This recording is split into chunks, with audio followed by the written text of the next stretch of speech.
E non ti ganna a casa, e non ti ganna a casa.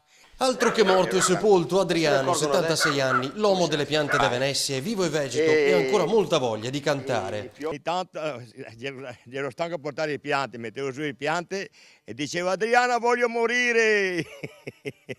Però non è morto, lo dico. No, no, mi hanno fatto morto ieri mattina su internet. Mi ha detto che era morto, invece mi ha allungato la vita, mi ha allungato la vita. Dopo la bufala circolata in internet, lui si fa una risata dal suo podere di Correzzola, a pochi chilometri dal mare, dove da tempo si è ritirato dopo 33 anni di vendita animata per le calli di Venezia. Perché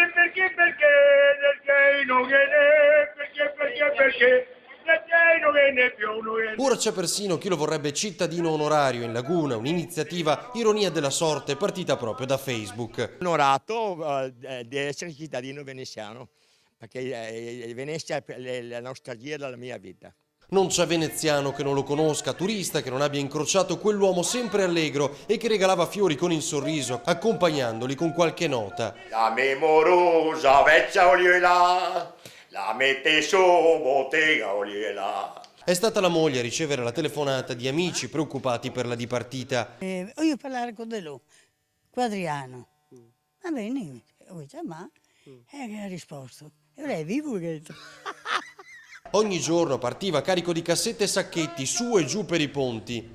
Andavo via con 70 kg in spalla, 70 kg, altri 20 in mano, quasi un quintale.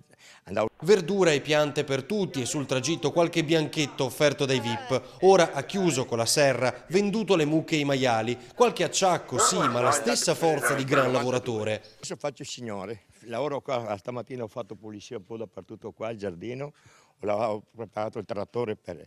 Ancora oggi dal suo podere, sistemando l'orto, i polli, qualche cantadina se la fa sempre. Che mi so che mi batte il cuore, ticchetti, anche lui lo sa, qui a Venezia l'amor si fa in gondoletta.